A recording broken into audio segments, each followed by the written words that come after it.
Bonjour bien-aimés, nous allons commencer avec notre moment d'exhortation. Et aujourd'hui, j'aimerais nous exhorter sur, sur un point commun à à tous les chrétiens, du moins ceux qui le sont authentiquement. Ouais, des fois, les gens disent, je ne sais pas pourquoi, mais les gens me détestent toujours, quel que soit ce que je fais, quel que soit le bien que je puisse euh, euh, manifester. Je n'ai en retour que de la haine, du mépris, des persécutions et des choses de ce genre. Bien aimé, je veux répondre à ta question aujourd'hui. Et je vais te dire pourquoi est-ce que ta vie est comme ça. Et je te dirai pourquoi est-ce que ça ne doit pas changer.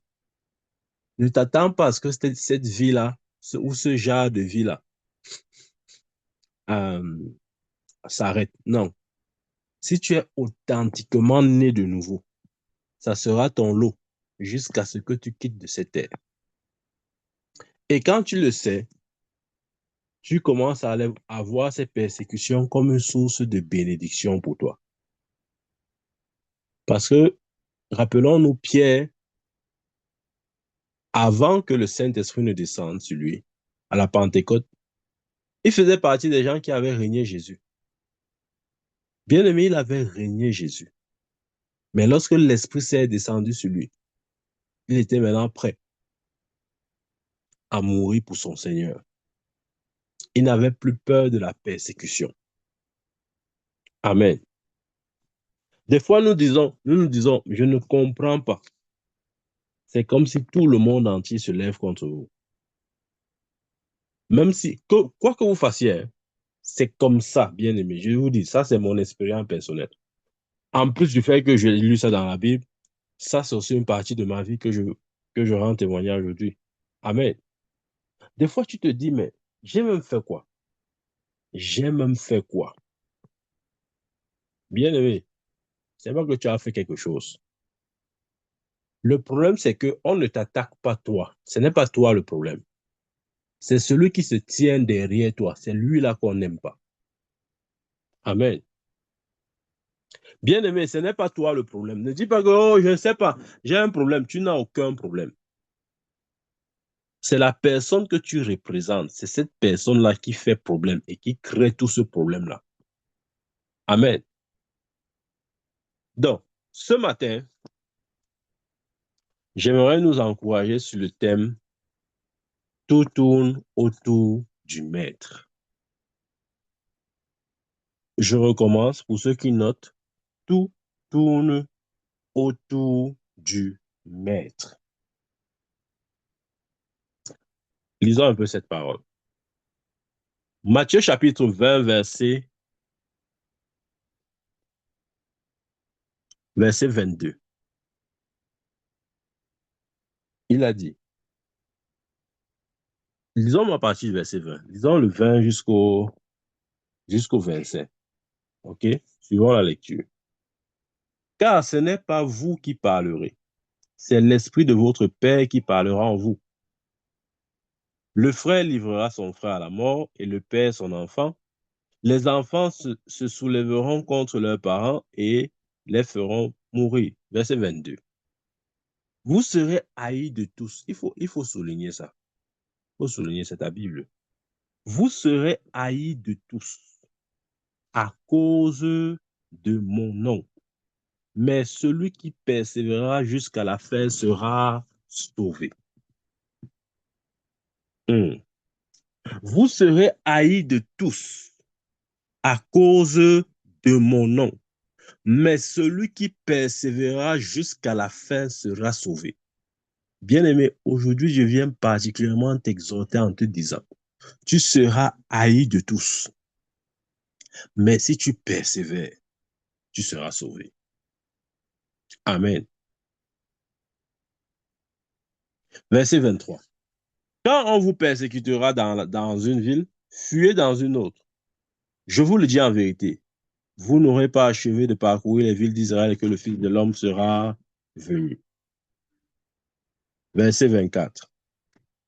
Le disciple n'est pas plus grand que le maître, ni le serviteur plus que son Seigneur. 25. Il suffit au disciple d'être traité comme son maître et au serviteur comme son Seigneur. S'ils ont appelé le maître de la maison Belzébul, à combien plus forte raison appelleront-ils les gens de la maison? S'ils ont appelé le maître de la maison Belzébul, c'est-à-dire Jésus-Christ, à combien plus forte raison appelleront-ils les gens de la maison? Amen. Que Dieu bénisse sa parole. Je vais encore lire le verset 22. Vous serez haïs de tous à cause de mon nom. Bien-aimé, tu dis, je ne sais pas pourquoi les gens me haïssent comme ça. Je vais te dire, c'est à cause du nom que tu représentes.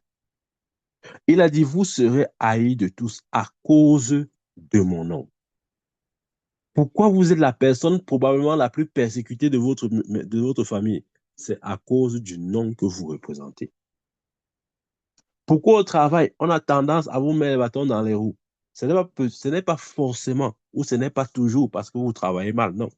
C'est à cause aussi du nom que vous représentez. Bien aimé, je vais vous dire,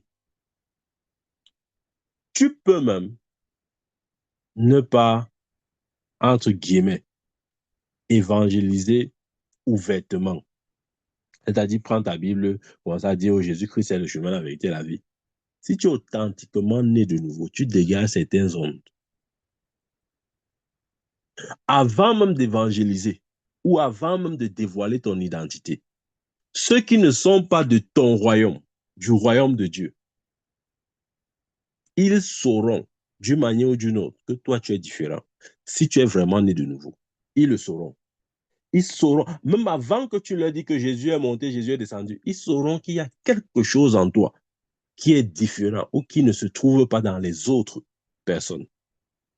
Parce que nous sommes la lumière du monde, bien-aimé. Amen.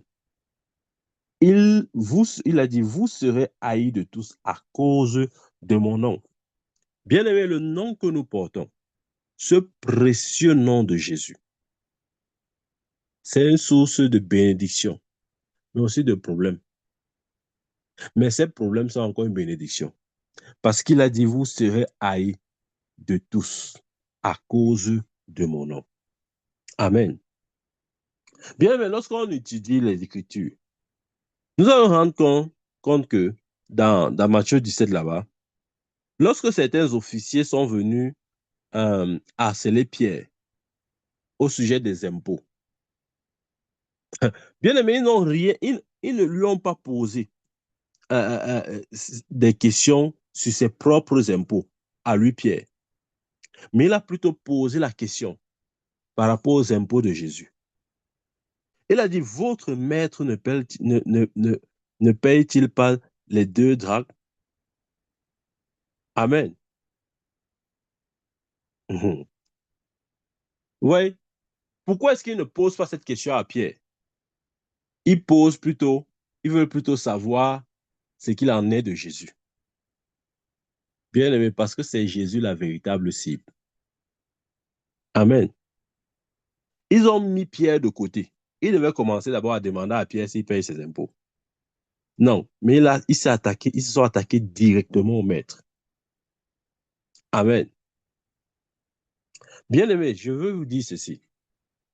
Notre vie chrétienne tourne autour de Jésus, même si nous ne le réalisons pas. Parfois, nous nous demandons pourquoi nous sommes tellement haïs, oppressés, persécutés. Parfois, tu essaies même d'entrer en toi. Tu regardes si tu as eu à commettre une faute qui justifie certains agissements. Tu vois que ta conscience te rend témoignant que tu n'as rien fait de mal. Mais tu es attaqué comme si tu avais tué tout le monde entier. Bien aimé, ce n'est pas toi la cible. C'est le nom que tu représentes. Amen. Le jour où tu comprendras ça, tu arrêteras même d'en vouloir aux hommes. Parce que la Bible dit que nous ne combattons pas contre la chair et le sang, mais contre les esprits, ok, les principautés, etc. Notre véritable ennemi, ce ne sont pas les hommes, c'est Satan. Il se tient derrière ces hommes pour essayer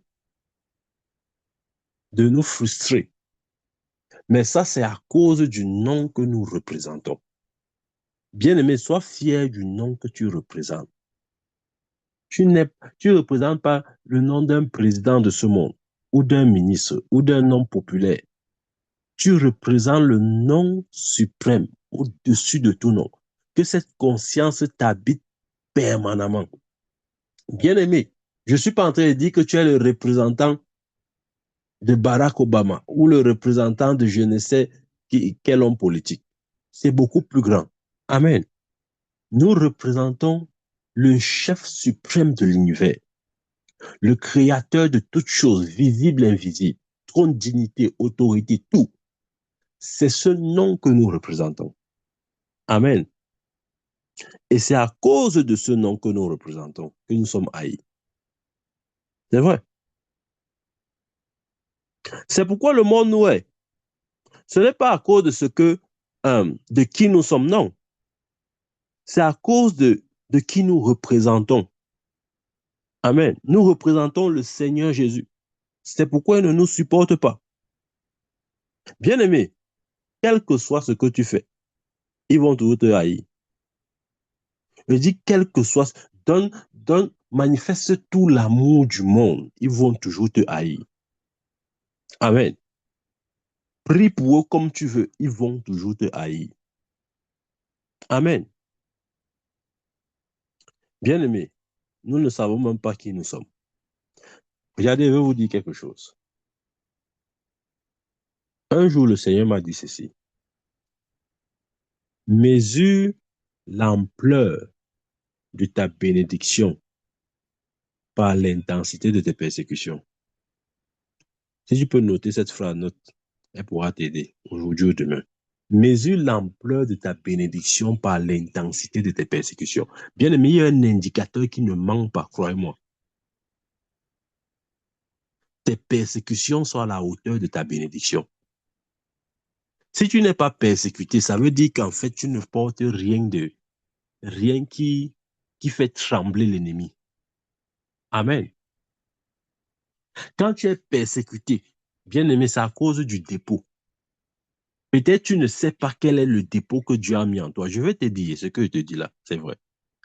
Mesure l'ampleur de ta bénédiction par l'intensité de tes persécutions.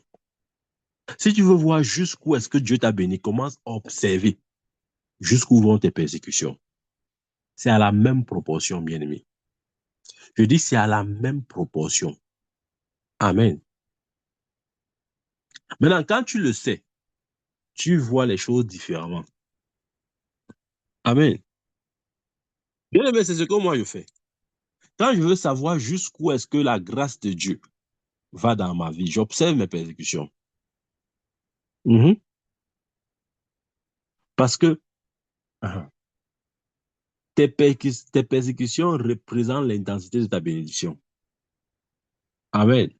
Donc, si tu es chrétien, tu n'es pas persécuté, on te hait pas, on te laisse tranquille, personne ne te combat, tu n'inquiètes personne, tu es là comme ça, là, comme quelqu'un qui n'est pas là. Bien aimé, soit tu n'es pas encore en train de fonctionner dans ton appel, ou soit tu n'es du tout pas né de nouveau. Voilà les deux conditions qui peuvent entraîner à la non-persécution. Soit tu n'es pas né de nouveau, ou soit tu es né de nouveau, mais tu n'es pas en train de fonctionner dans ton appel. Quand tu fonctionnes dans ton appel, écoute-moi très bien. C'est un prophète qui te parle. Tu seras persécuté. Je dis, la persécution sera un niveau où tu vas dire, OK Seigneur, je crois que là, je dois déposer. Si tu n'es pas fort mentalement, si tu n'as pas un mental d'acier, je ne te mens pas, tu peux déposer. Tu peux déposer. Parce que la persécution est intense. Tu as un moment l'impression que Satan se présente physiquement devant toi. Oui, oui, oui, je sais de quoi je parle. Vous croyez que je suis en train de jouer? J'ai dit, il y a deux conditions.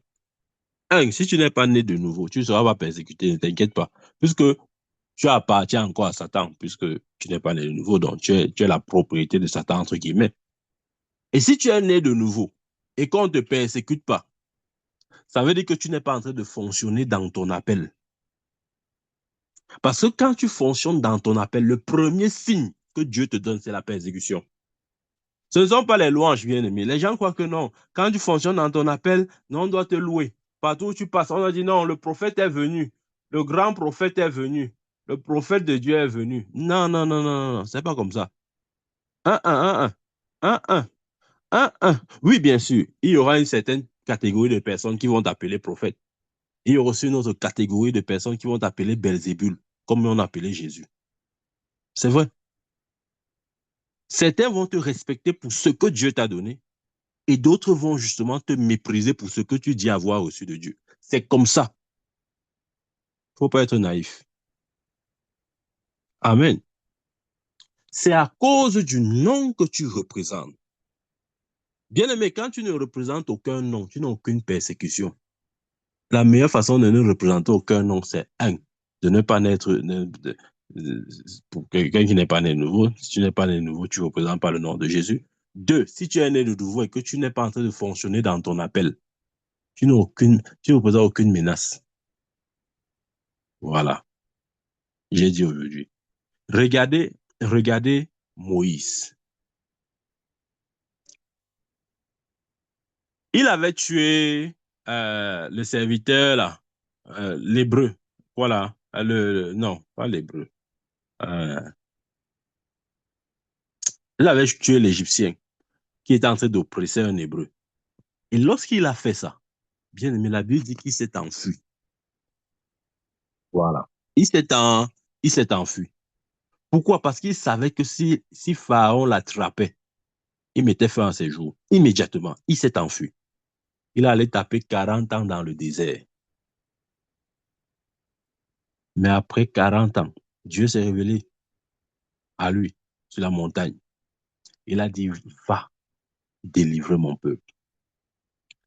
Bien aimé, regardez, observez bien. J'ai dit que il n'y a pas d'opposition pour celui qui remplit une des deux conditions. Soit tu n'es pas de nouveau, ou soit tu n'es pas en train de fonctionner dans ton appel.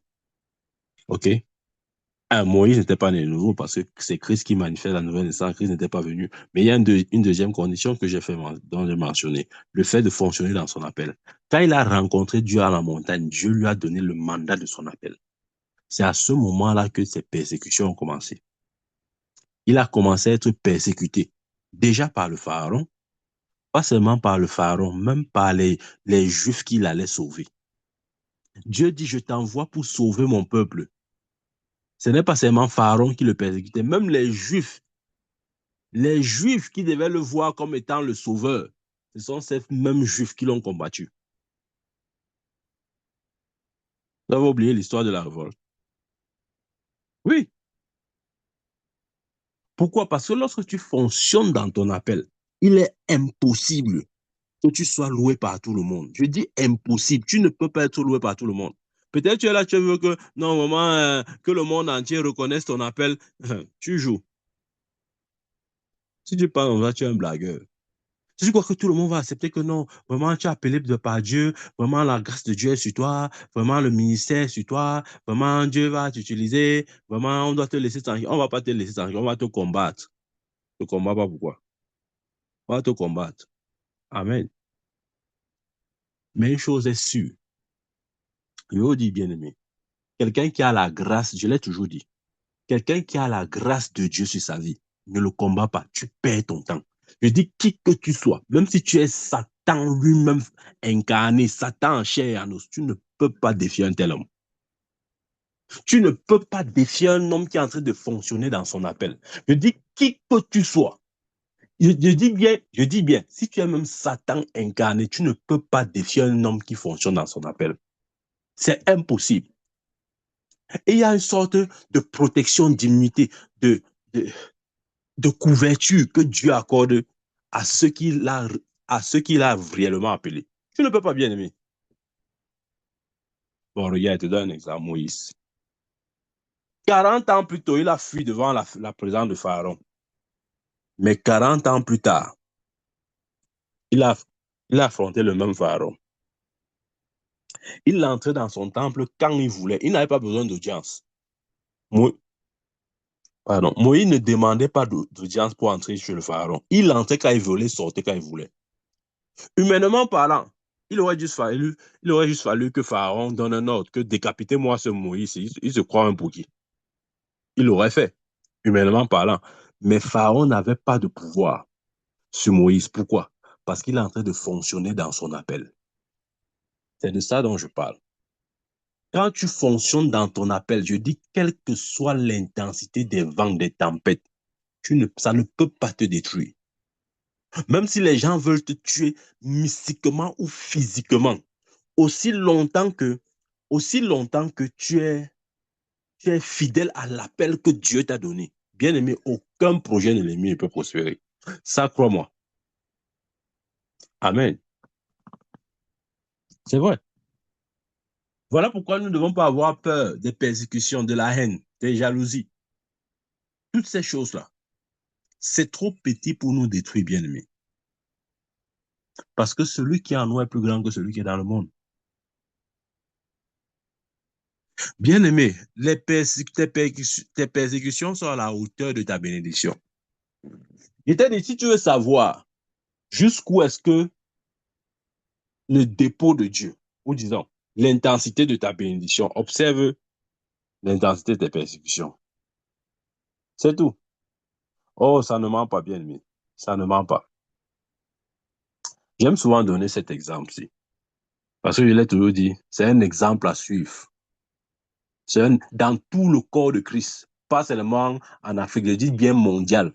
Voilà un exemple que si on est un peu sincère et humble, chacun va reconnaître que dans notre génération, ce n'était pas n'importe qui.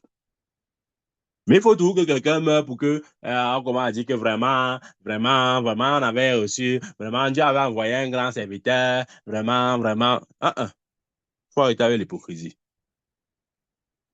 On n'a pas toujours besoin que quelqu'un meure pour reconnaître ses mérites. Bien aimé, quand quelqu'un est vivant, s'il est une source de bénédiction, dis qu'il est une source de bénédiction. N'attends pas ses obsèques pour venir dire que vraiment, je ne sais pas, vraiment, on n'avait jamais vu quelqu'un comme ça, vraiment, ça, c'est l'hypocrisie. Amen. Et c'est ça qui tue le corps de Christ. Reconnaître la grâce qui est dans l'autre personne n'enlève rien sur ce que tu as. Non, ça n'enlève rien. Au contraire, ça permet aussi que Dieu, demain ou après-demain, te donne aussi une certaine visibilité. Ou même si tu n'as pas de visibilité, mais au moins tu seras un exemple pour d'autres personnes. Amen. Je parle là du prophète T.B. Joshua, que beaucoup n'ont pas compris, et que beaucoup ont même haï. Même mort, les gens continuent de le critiquer. Je sais pas si on fume le banga ou bien on est normal. Bien aimé, je veux vous dire quelque chose. Quand tu ne connais pas quelque chose, il faut fermer ta bouche. Ne te presse pas de vite parler. Et c'est ça le problème dans le corps de Christ.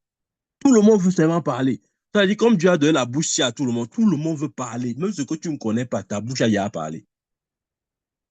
Tu es libre d'être d'accord ou pas avec un homme de Dieu, ou quelqu'un qui dit être homme de Dieu. Mais ne juge personne parce que tu n'as appelé personne. Amen. C'est dommage que quand il meurt, que tous ses persécuteurs se mettent à dire vraiment, c'était un grand prophète. Il dit, c'est hypocrite. Hypocrite, il a été au milieu de vous. Vous avez passé autant à dire combien il est sorcier, combien il travaille avec l'esprit des eaux, combien il travaille avec les ceci, cela. C'est quand vous mourrez que vous allez dire que c'est un prophète. Laissez ça. C'est l'hypocrisie. Amen. Personnellement, ça reste mon point de vue personnel. Je ne suis pas sûr que dans notre génération, il y a eu un prophète qui a été autant persécuté comme le prophète Joshua. Je ne suis pas sûr.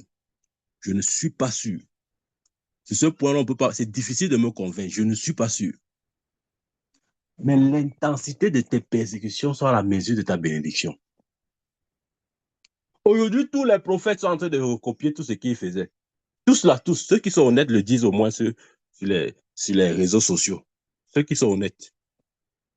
Et pour ceux qui l'ont combattu jusqu'à sa mort, c'est à la fin qu'ils viennent dire vraiment, le prophète type Joshua, il dit, hey, c'est quoi ça? C'est à sa mort que vous reconnaissez qu'il est prophète. C'est l'hypocrisie. Et bien aimé, il a accompli son ministère pleinement.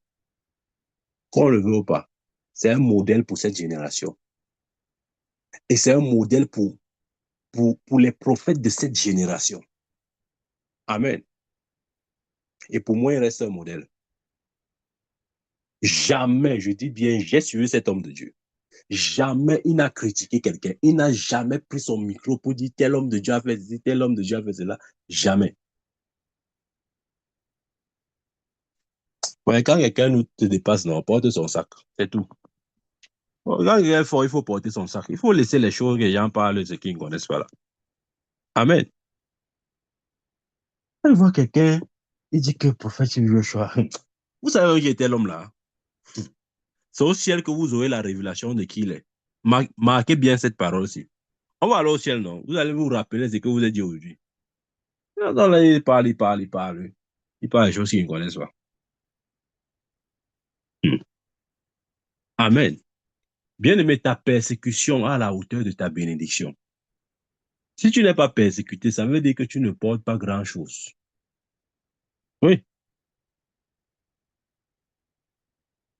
Il y a un grand homme de Dieu au Nigeria, je préfère taire son nom. Il est considéré actuellement, il est dans le milieu du pentecôtisme. Il est, je crois, le plus respecté. Mais bien aimé, il a combattu le prophète Tibio Joshua. C'est quand le prophète Tibio Joshua décède que maintenant il vient reconnaître son appel. Vous imaginez? Alors que ce papa-là, quand son propre fils est mort, j'ai vu cette vidéo. Quand il est mort, le prophète Tibio Joshua, dans sa congrégation, a mentionné ce cas en disant prions pour papa tel parce que son fils est mort. Amen. C'est là où j'ai compris que même si tu es plus bon que le bonbon, il y aura toujours des gens qui seront là pour te détester. C'est vrai. Quand lui, il a perdu son fils, il était le premier homme de Dieu en pleine assemblée, demander qu'on prie pour tel homme de Dieu. Il savait tout ce qu'on disait de lui. Maintenant, c'est quand lui décède que le papa là vient maintenant dire que vraiment le prophète type Joshua, ça c'est l'hypocrisie bien aimé. Quand quelqu'un est fort, porte son sac. C'est ça qui nous manque dans la francophonie, dans le christianisme en général. Amen. Quand quelqu'un est fort, je te dis la vérité, ne combats pas quelqu'un qui a la grâce de Dieu. Tu perds ton temps. C'est la seule chose qu'il faut m'enlever ça dans ta tête. Tu ne peux pas, bien aimer. Qui que tu sois, quelle que soit ta réputation, quelle que soit ton influence, quel que soit ce que tu dis être ou bien ce que tu es, tu ne peux pas combattre quelqu'un qui a la grâce de Dieu. Amen. Les gens ne comprennent pas ça. Ils perdent le temps. Sauf s'il n'a pas la grâce de Dieu dans sa vie, oui, tu peux le combattre. Tu peux renverser un prophète. Attendez, je vais vous dire. Pour donner un exemple. Peut-être s'il est un prophète mineur, oui, tu peux essayer de le déranger. Mais si c'est un prophète majeur, tu perds ton temps. Je ne sais pas qui comprend. Je ne sais pas si vous comprenez ce qu'il dit. Tu peux encore essayer de déranger un prophète parce que dans les prophètes, il y a deux catégories. Il y a les mineurs et les majeurs. Avec un prophète mineur, tu peux essayer de faire des choses là. Il peut, à un moment donné, ok, peut-être parce que, bon, sa sphère d'autorité, d'influence est un peu trop réduite, il est dérangé, tout ça. Mais un prophète majeur, tu perds ton temps. Je te dis que tu perds ton temps. Tu ne peux pas renverser un tel prophète, qui que tu sois. Je vais vous donner un exemple. L'autre jour, quand la fille là dansait, et Odia est venu dire que, oh, donne-moi, dis-moi tout ce que tu veux. Je vais te donner même la moitié de mon royaume. Je suis prêt à te donner. Elle allait voir sa mère. Oh, voilà, le roi a demandé quelque chose. Il est prêt à tout me donner, même la moitié de son royaume.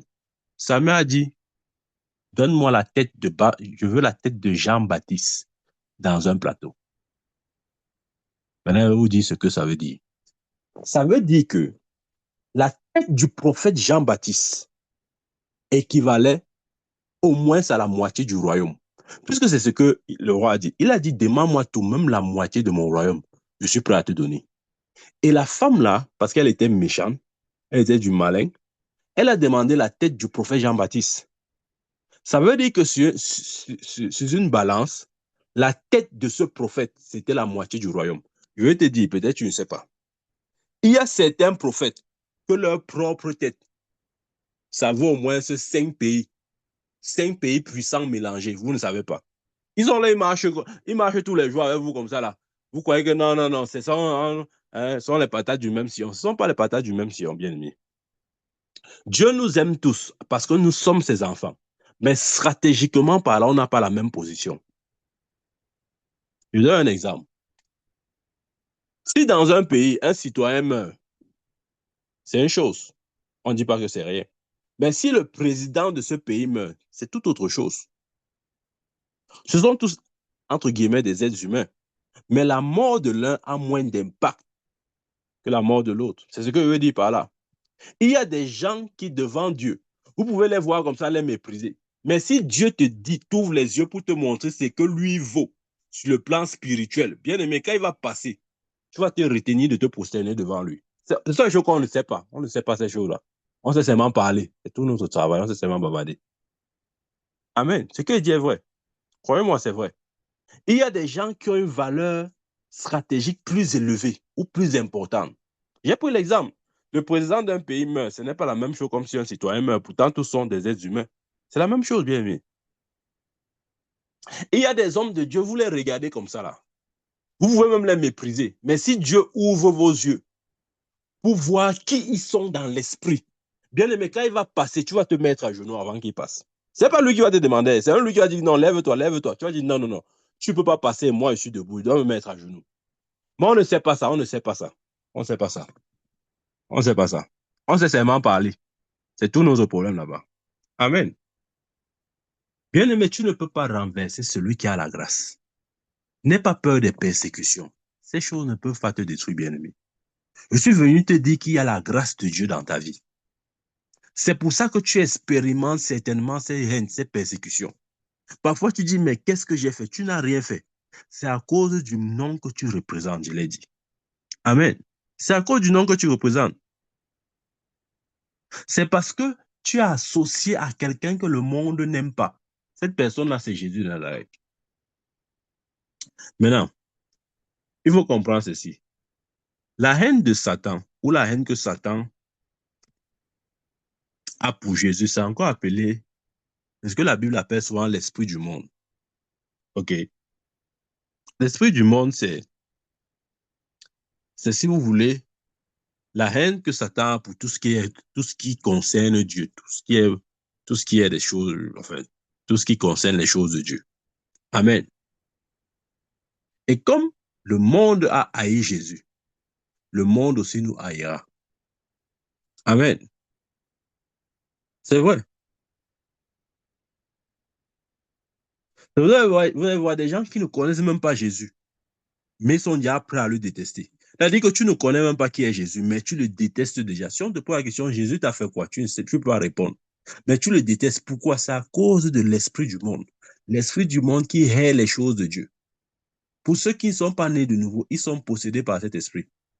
Ils haient naturellement les choses de Dieu. C'est vrai. Regardez, parlez des futilités aux gens, ils vont vous écouter. Mais parler du royaume de Dieu, ça va les énerver. Ils seront tendus. Tu te demandes, mais qu'est-ce qui vous énerve? On parlait tout à l'heure des futilités, chacun était excité. Mais dès qu'on parle des choses du royaume, c'est comme si, hein, c'est comme le piment qu'on a injecté. Les esprits vont s'agiter. Pourquoi? C'est à cause de l'esprit du monde qui est en eux. Amen. C'est à cause de l'esprit du monde. Bien-aimés, nous ne sommes pas de ce monde. Amen. Nous ne sommes pas de ce monde. N'attendons pas que le monde nous acclame. Le monde ne nous acclamera jamais. Amen. Je vais vous dire, il y a deux types d'esprits susceptibles de nous attaquer. Quand je dis nous, je parle, un, de ceux qui sont nés de nouveau et deux, de ceux qui marchent dans leur appel. Les deux conditions là sont importantes. Hein? Voilà, parce que je te connais. J'ai dit, ce genre d'attaque et d'oppression là n'arrive que dans la vie de un, quelqu'un qui est né de nouveau et deux, quelqu'un qui fonctionne dans son appel. Parce que si tu es né de nouveau et que tu ne fonctionnes pas dans ton appel, Satan il va pas forcément t'attaquer. Non. Il peut te laisser comme ça. Il sait que en fin de compte, tu n'auras rien du tout. Il n'y aura pas de récompense pour toi. C'est-à-dire que devant le tribunal de Christ, il n'y a aucune récompense pour toi. Peut-être tu seras sauvé, oui. Tu vas aller au ciel si tu meurs, oui, je suis d'accord. Mais Christ n'aura aucune récompense pour toi. Pourquoi? Parce que tu n'as pas fonctionné dans ton appel sur terre. Amen. Quand j'ai décidé de répondre à l'appel de Dieu dans ma vie, j'ai été persécuté. Ah. Des fois, j'avais l'impression que c'était Satan lui-même qui se présentait devant moi comme ça pour m'intimider. Bien-aimé, ne crois pas que, bon, quand on dit que Michael, c'est l'a appelé, vraiment, Michael, c'est un prophète, vraiment, il faut laisser le prophète opérer. Hey, hey, tu es naïf. On va te persécuter. Voilà. Faut pas être naïf. On va te persécuter. En fait, je veux te dire quelque chose. Parfois, les persécutions, lorsqu'elles viennent de ceux qui ne sont pas censés te persécuter, voici le message ou voici ce qu'ils veulent comprendre ou savoir. Ils veulent savoir par quelle autorité tu te tiens pour faire ce que tu fais. Qui comprend ce qu'il dit? Voilà, il va encore bien t'expliquer ce point-ci. Il y a deux types de persécution. Il y a la persécution qui vient des païens, d'accord? C'est-à-dire, je prends l'exemple sur moi. En tant que serviteur de Dieu, prophète, j'ai deux types de persécutions. Il y a les persécutions qui viennent des païens, ceux qui ne sont pas nés de nouveau. Ces gens-là, jamais, ils n'aiment pas les mots tels que prophète, homme de Dieu, église. Ils ont en horreur ce genre de vocabulaire-là. Oui, ça c'est pour eux, les païens. Maintenant, il y a la persécution de ceux qui sont nés de nouveau. Amen.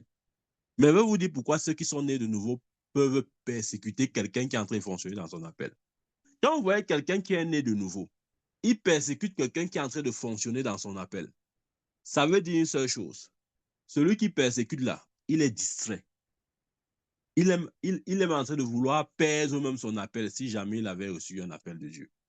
Pourquoi? Parce que regardez, quand on lance la course, 200 mètres ou 400 mètres, je ne sais pas combien de mètres, chacun est concentré sur son couloir. Ouais, quand une cébole court, il n'est pas là pour regarder si son voisin court vite ou moins vite, ou si son voisin a mal au pied, ou si son voisin a mal à la tête. Non, chacun est concentré sur sa ligne. Bien aimé, quand vous voyez quelqu'un né de nouveau, en train de combattre quelqu'un qui est en train de fonctionner dans son appel, il est distrait. Et bientôt, s'il ne fait pas attention, il va même sortir des rangs. C'est-à-dire qu'il va abandonner son appel. Dieu ne nous a pas appelés à juger. Il y a un temps où Dieu jugera toutes choses, amènera toutes choses en jugement. Nous ne sommes pas Dieu pour juger toutes choses. Concentrons-nous sur notre vie. Concentrons-nous sur notre appel. Concentrons-nous sur ce que Dieu nous a demandé de faire. Nous avons dit qu'il y a deux types de persécution. Il y a la persécution des païens, ceux qui n'ont pas né de nouveau. Ça, c'est normal parce que l'esprit du monde agit en eux. OK? Parce qu'ils ont la haine pour les choses de Dieu, etc. Mais il y a aussi la persécution venant de ceux qui sont nés de nouveau. Maintenant, j'ai dit, pour cette persécution-là, ça veut dire que ceux-là, ils ne sont pas en train de fonctionner dans leur appel. Parce que quand tu fonctionnes dans ton appel, tu es tellement concentré que tu n'as pas le temps de regarder ce que X ou Y fait.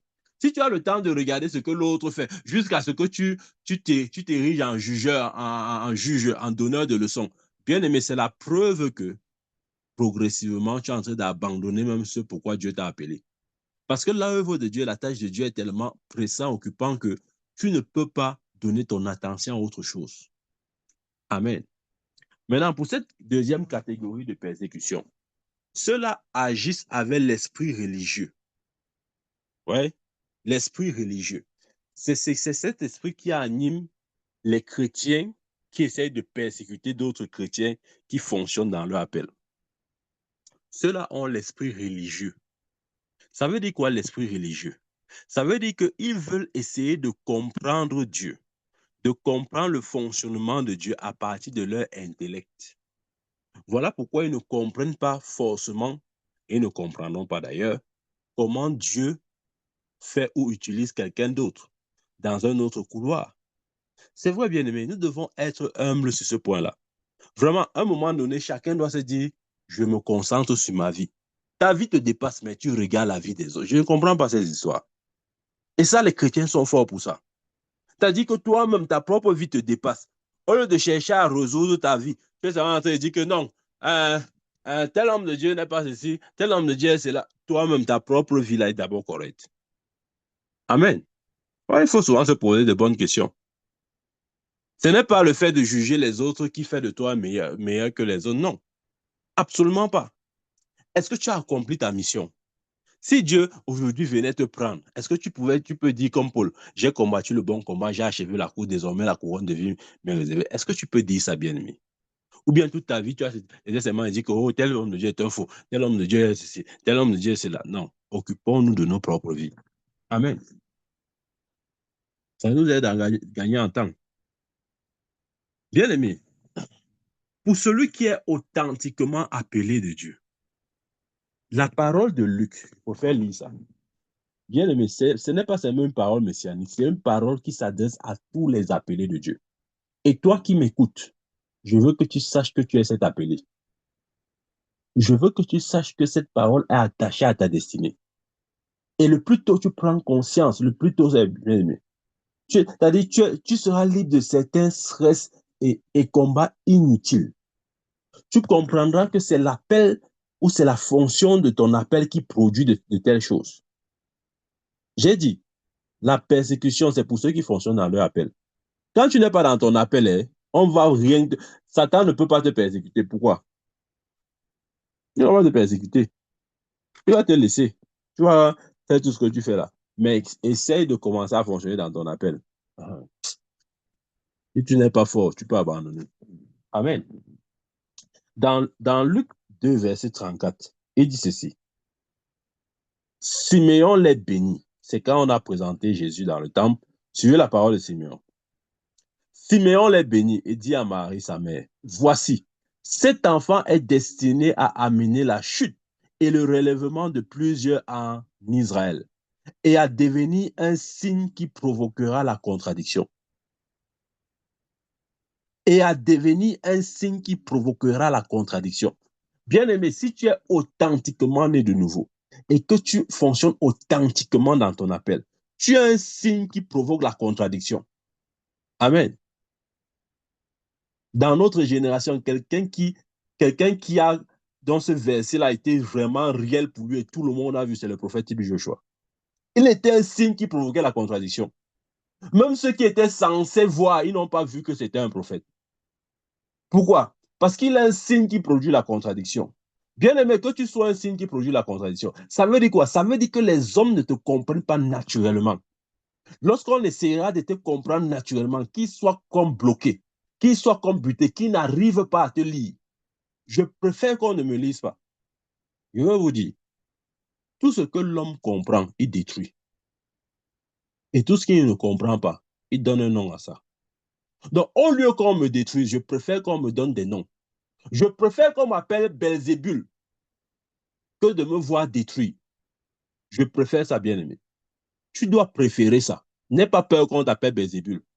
S'ils ont appelé Jésus Belzébul, ne t'attends pas qu'on t'appelle vraiment le messager de Dieu. Non. On a appelé Jésus Belzébul, c'est-à-dire prince des démons. Je préfère qu'on m'appelle prince des démons que de voir des individus détruire l'appel et le mandat sur ma vie. Je préfère comme ça. Amen. Voilà pourquoi il a dit, il deviendra un signe qui provoquera la contradiction. Bien aimé, si tu n'es pas un signe qui provoque la contradiction, pose-toi encore les questions. Parce que si tu fonctionnes dans ton appel, je dis, quel que soit ton appel, si tu fonctionnes dans ton appel, l'écriture ici doit s'accomplir dans ta vie.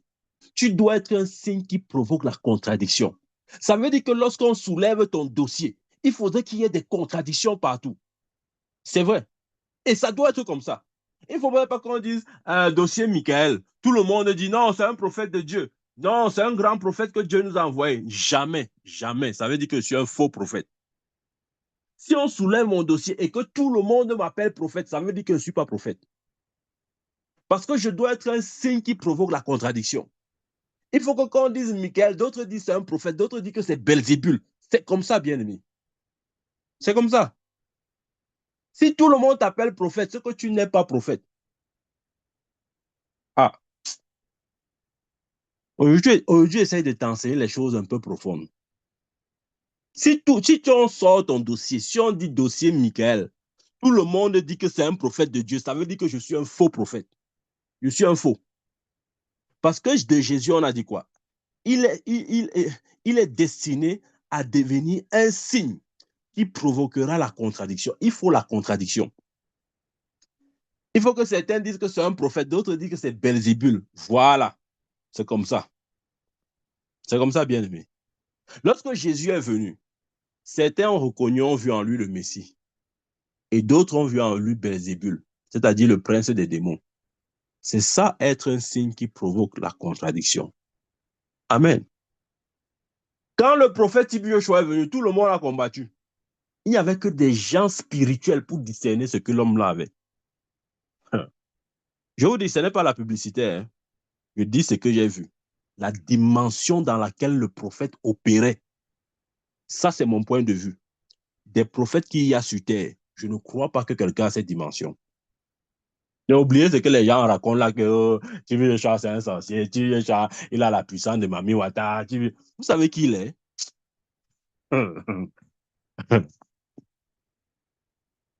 Les gens parlent des choses qu'ils ne connaissent pas. Amen. Tu dois être un signe qui provoque la contradiction. On ne doit pas te comprendre. Si on te comprend, c'est qu'en fait, tu es devenu accessible. Si on te comprend, ça veut dire que tu n'es plus mystérieux. Si on te comprend, ça veut dire que on peut faire de toi ce qu'on veut. Parce que rappelle-toi, j'ai dit, tout ce que l'homme comprend, il manipule. Mais tout ce qu'il ne comprend pas, il donne un nom. Bien-aimé, sois fier qu'on t'appelle Belzébul, que de voir l'appel et la grâce de Dieu dans ta vie sombrer. Non, je préfère ça. Appelez-moi Belzébul, oui, c'est ça. Je veux le nom là. Amen. C'est au ciel qu'on saura qui est qui. Parce que nos bouches là, on est comme les perroquets. Bien, mais je te dis la vérité, souvent ferme ta bouche. Si tu n'as pas eu la révélation de Dieu, je ne parle pas de tes imaginations, je ne parle pas de ton raisonnement humain là. Je parle de la révélation. Et même jusque-là, quand tu auras même reçu la révélation, la réponse n'est pas toujours dans les répliques. Amen. Amen. Ils ont appelé Jésus Belzébul, à plus forte raison les gens de sa maison. Bien-aimé, je voulais juste t'encourager ce matin en te disant ceci, n'aie pas peur des haines, des persécutions, des jalousies. Toutes ces choses-là sont là pour indiquer que Dieu t'a donné quelque chose. Oh, crois-moi, Dieu t'a donné quelque chose. Quelqu'un a dit qu'on ne vise pas le caillou sur l'arbre qui n'a pas le fruit. Bien, mais vous avez vu quelqu'un marauder un arbre qui n'a pas le fruit? Non. Quand tu vises le caillou sur un arbre, c'est parce que l'arbre apporte un fruit. Parfois, un arbre dit, je ne sais pas pourquoi on me vise trop les cailloux comme ça, il n'a même rien fait. Ne pas me voici ici, je suis seulement planté, n'est-ce pas? Je ne dérange personne. Au contraire même, j'ai pouvoir à l'équilibre de l'écosystème. Au contraire même, je donne un peu l'ombre. Si quelqu'un a chaud, il peut venir s'abriter sur moi. Je donne l'ombre. Mais je ne sais pas pourquoi on me vise tous les cailloux. Tu sauras. C'est parce que tu portes les fruits. C'est parce que tu as quelque chose. Et tu dois être conscient que tu as quelque chose. Bien aimé, parfois nous ne sommes pas conscients que Dieu permet que les persécutions arrivent. Et lorsque tu vois ces persécutions comme un indice de la grâce de Dieu dans ta vie, ça devient une source de bénédiction. Amen. Le jour où j'ai compris ça, oh, ma délivrance a pris place. Parce que vous vous êtes dit, à un moment donné, ça je vous dis la vérité, je pose toujours à cœur ouvert avec vous. À un moment donné, je voulais tout abandonner. Pourquoi? Parce que j'ai dit, Seigneur, si seulement j'ai fait une chose, vraiment, montre-moi la chose, elle veut me repentir. Je fouille dans ma tête, ma conscience ne me reproche rien. Je dis, pourquoi autant de cailloux? Amen. Le Seigneur m'a dit, ta grâce est fonction de l'intensité de ta persécution. Si on ne te persécute pas, c'est parce que tu n'as rien. Voilà. Quand on te persécute, c'est parce que Dieu t'a donné quelque chose. Et plus tôt tu comprends que tu as quelque chose, plus tôt tu sauras comment garder, préserver ça. Ne laisse rien détruire ce que Dieu a déposé en toi. Tu es une source. Je n'ai pas dit que tu es une bénédiction. J'ai dit que tu es une source de bénédiction. Pour les générations à venir, tu es une source de bénédiction. Bien-aimé, tu es une source de bénédiction pour les générations à venir. Ne laisse pas les aigris, les jaloux, les ignorants réduire ou effacer ou enlever ce que Dieu t'a donné. Tu es beaucoup plus grand que ça. La Bible dit, celui qui est en nous est plus grand que celui qui est dans le monde. Bien-aimé, réalise que Jésus est en toi, le plus grand en toi. Et c'est à cause de lui que tu reçois toutes ces persécutions. Sois heureux. Les apôtres pouvaient dire, nous sommes fiers. Nous sommes fiers que ce soit à cause du nom de Jésus que vous nous battez. Bien-aimé, si tu reçois les persécutions, quelle que soit la forme des persécutions, que ce soit verbal, que ce soit même physique, si c'est à cause de Jésus, sois-en fier. Parce que ta récompense sera grande. Il prévoit une récompense grande pour les persécuter. Amen. Si tu fais partie de ces gens-là qui sont persécutés à cause du nom de Jésus, bien-aimé, je veux te dire, ta récompense sera grande dans le ciel. Sois encouragé. Sois inébranlable. Ne laisse rien te stopper. Amen. Bien-aimé, je te laisse avec cette parole en te disant, Dieu est avec toi. Concentre-toi sur ta vision, sur ta vocation céleste, sur ta mission. Et laisse Dieu, le seul juge, il te récompensera en ce jour. Il n'aura pas besoin de consulter qui que ce soit pour te donner ta récompense, ton dû. Que le nom du Seigneur soit élevé au nom de Jésus-Christ. Amen, amen, amen.